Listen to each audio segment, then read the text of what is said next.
धर्मराज जी और पोपाबाई की कहानी। किसी गांव में एक भाई बहन रहते थे। भाई की शादी हो गई थी लेकिन उसकी बहन की शादी नहीं हुई थी। बहन का नाम पोपाबाई था। पोपाबाई हमेशा व्रत और नियम करती थी।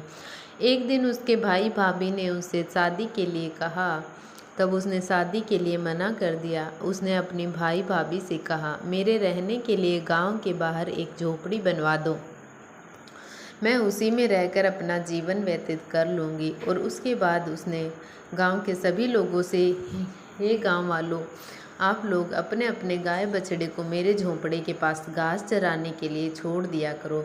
मैं सभी के गाय बछड़ों की देखभाल किया करूँगी। जो भी बचा कुचा खाना हो वह बेच देना, मैं वहीं खाकर रह लूँगी। इस तरह बहुत दिन बीत गए। एक दिन उस देश का राजा शिकार खेलने जंगल को जा रहा था कि उसकी नज़र गांव के बाहर बने पोपाबाई के झोंपड़े पर पड़ी।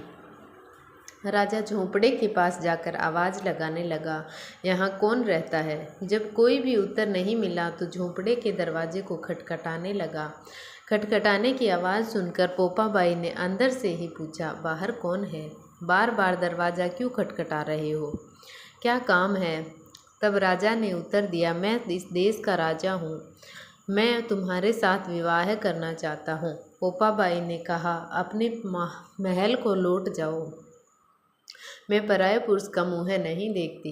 लेकिन राजा ने तो उसकी बात पर ध्यान ही नहीं दिया और बलपूर्वक पोपाबाई को उठा लिया, अपने घोड़े पर बैठाकर महल की ओर चल दिया। पोपाबाई ने राजा को श्राप दिया, हे राजा, तेरा राजपाट सब नष्ट हो जाएगा। महल में पहुंचकर राजा ने अपनी रानियों से सारी बात बताई।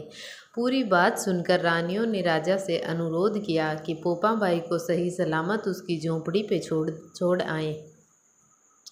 रानियों के कहे अनुसार राजा पोपाबाई को उसकी झोंपड़ी पर छोड़ने चल पड़ा। रास्ते में पाप की नदी आई जिसमें राजा डूब गया। पोपाबाई मृत्यु के बाद धर्मराज के दरबार में पहुंची। वहां धर्मराज ने उसे सर्वक का राज दिया। किसी गांव के एक सेठ सेठानी की मृत्यु हुई। वे दोनों मृत्युलोक से सर्वक लोक को आए, लेकिन सर्वक का दरवाज़ा बंद पड़ा था।